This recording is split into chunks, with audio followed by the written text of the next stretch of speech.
Hi friends, welcome to Tellabad IT solution. Last వీడియోలో మన admin login అలాగే యూజర్ లాగిన్ గురించి డిఫరెన్స్ తెలుసుకున్నాం. ఎవరైనా చూడకపోతే పైన ఐకార్డ్స్లో ఆ వీడియో ప్రొవైడ్ చేస్తా, వెళ్ళి చూడండి. సో ఈరోజు మనం డేటాబేస్ ఎలా క్రియేట్ చేయాలో ఒకసారి చూద్దాం. సో నేను సర్వర్కి కనెక్ట్ అవుతున్నా. సో ఇది వచ్చేసి ఆబ్జెక్ట్ ఎక్స్ప్లోరర్. సో ఇక్కడ మీకు కనిపిస్తుంది కదా, ఇది ఆబ్జెక్ట్ ఎక్స్ప్లోరర్. ఈ ఎక్స్ప్లోరర్లో ఇది మన సర్వర్. సో దాంట్లో డేటాబేసెస్, సెక్యూరిటీ, సర్వర్ ఆబ్జెక్ట్స్ ఇవన్నీ ఉన్నాయి కదా. సో ఈరోజు మనం సిఓ జిఓ గురించి మీకు డిఫరెన్స్ చెప్పాను కదా. అంటే ఇప్పుడు నేను సిఏ అంటే కొరీ ద్వారా యూజ్ చేసి నేను డేటాబేస్ ఎలా క్రియేట్ చేయాలో చెప్తాను. ఫస్ట్ సింటాక్స్ తెలుసుకుందాం. సింటాక్స్ వచ్చేసి క్రియేట్ డేటాబేస్, డేటాబేస్ నేమ్.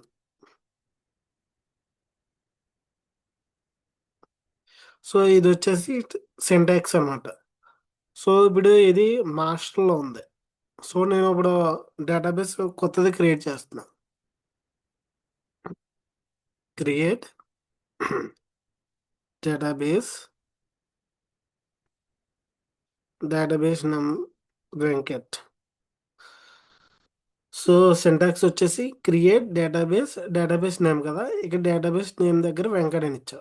ఇప్పుడు నేను ఇది సెలెక్ట్ చేసి ఎగ్జిక్యూట్ చేస్తున్నా ఇక్కడ. సో కమాండ్ కంప్లీటెడ్ సక్సెస్ఫుల్ అని వచ్చింది. సో ఇక్కడ మీరు గమనించింది ఇక్కడ మాస్టర్లో ఉంది కదా. సో నాకు ఇది వెంకట్ అనే డేటాబేస్లోకి ఇది సెలెక్ట్ అవ్వాలి.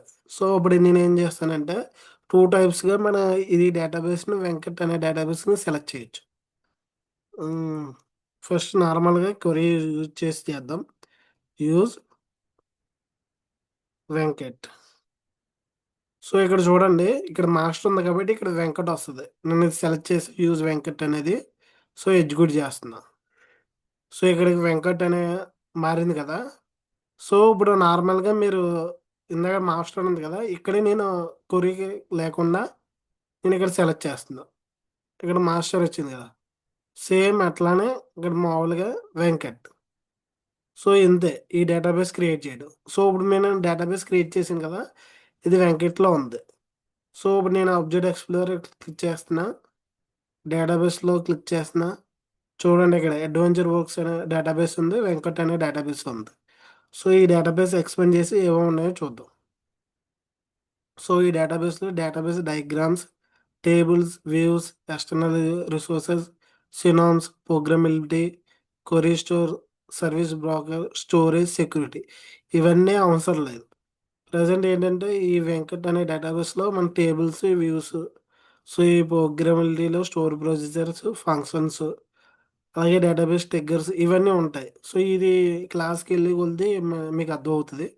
ఫస్ట్ మీరు ఏం చేయాల్సిందంటే ఏంటంటే, సో ఇది న్యూ క్వెరీ అనమాట. కంట్రోల్ ఎన్ అయినా కొట్టొచ్చు, లేకపోతే ఇక్కడ డైరెక్ట్ న్యూ క్వెరీ అని కొట్టినా న్యూ క్వెరీకి వెళ్తుంది. సో మీరు చూసుకోవడం ఏంటంటే, మీరు ఏదైతే డేటాబేస్లో చేంజ్ చేయాలనుకుంటున్నారో, ఏదైనా కొత్తది క్రియేట్ చేయాలన్నా, చేంజ్ చేయాలన్నా, సో ఇది ఇక్కడ వెంకట్ అనే డేటాబేస్, మీరు ఏదైతే డేటాబేస్ అనుకున్నారో అది ఉండేలా చూసుకోండి. సో ఇప్పుడు ఇంకో డేటాబేస్ క్రియేట్ చేస్తా. Create database, database testing.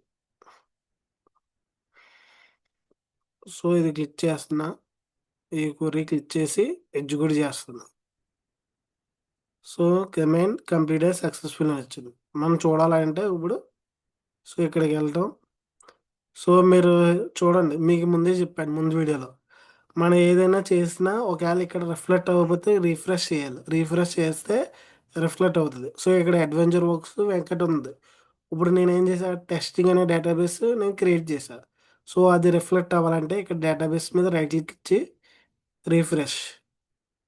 So ఇప్పుడు చూడండి టెస్టింగ్ అని వచ్చింది కదా. సేమ్ ఇట్లానే సింపుల్, ఏం లేదు, ఈజీగా అర్థం చేసుకోండి. సో సో ఇది డేటాబేస్ క్రియేట్ చేయడం. ఇప్పుడు నేను సిఏ ద్వారా చెప్పాను. అంటే సిఓ అంటే క్యారెక్టర్ యూజర్ ఇంటర్ఫేస్. అంటే క్వరీ యూజ్ చేసి నేను డేటాబేస్ ఎలా క్రియేట్ చేయాలో చెప్పాను. సో వితౌట్ క్వరీ యూజ్ చేసి మనం ఎలా చేయాలో డేటాబేస్ క్రియేట్ చేయడం ఇప్పుడు చూద్దాం. ఆబ్జెక్ట్ ఎక్స్ప్లోరర్ క్లిక్ చేస్తున్నా. అక్కడ డేటాబేస్ మీద రైట్ క్లిక్ చేసి న్యూ డేటాబేస్ ఇది క్లిక్ చేయండి. సో ఇక్కడ ఈ డేటాబేస్ దగ్గర ఏదో ఒక డేటాబేస్ నేమ్ ఉంది. సో ఇప్పుడు వెంకి ఇది ఒక పేరు డేటాబేస్ నేమ్ ఇచ్చాను. సో ఓనర్ వచ్చి డిఫాల్ట్ అని ఉంది. సో ఇక్కడ ఓకే చేయండి.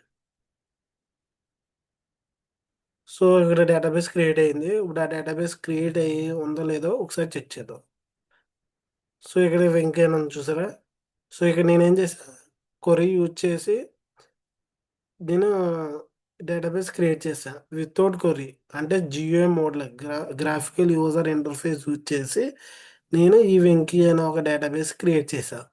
ఇప్పుడు కొరీ యూజ్ చేసి క్రియేట్ చేసిన డేటాబేస్కి వితౌట్ కొరీ యూజ్ చేసిన డేటాబేస్కి ఏమైనా డిఫరెన్స్ ఉందా అంటే చూద్దాం. ఒకసారి అది ఇది కంపేర్ చేసి చూద్దాం. సో రెండు చూడండి, రెండు ఇంచుమించు ఒకలాగా ఉన్నాయి. మొత్తం అన్నీ ఒకలాగా ఉన్నాయి, ఏది డిఫరెన్స్ లేదు. సో ఇదేంటంటే మనం కొరీ యూజ్ చేయకుండా మామూలుగా ఇక్కడే డేటాబేస్ క్రియేట్ చేసాం అంతే. రెండిట్లకి డిఫరెన్స్ అదే. సో మీకు అర్థమైంది అనుకుంటున్నాను. సో నెక్స్ట్ వీడియోలో నేను టేబుల్స్ ఎలా క్రియేట్ చేయాలి, ఆ డేటాబేస్లో టేబుల్స్ ఎలా క్రియేట్ చేయాలి ఏంటి అని చెప్తాను. అంటే సింపుల్గా ఏదో షార్ట్ లెంత్ వీడియోలు ఎక్కువ లెంత్ లేకుండా సింపుల్గా చెప్తున్నాను. దీని పెద్ద అంత థియరీ కూడా అవసరం లేదు. జస్ట్ మీకు ఎలా క్రియేట్ చేయాలి ఏంటో ఇది వస్తే తెలిసిపోద్ది. ఓకే, వీడియో నచ్చితే లైక్ చేయండి, షేర్ చేయండి, అలాగే సబ్స్క్రైబ్ చేయండి.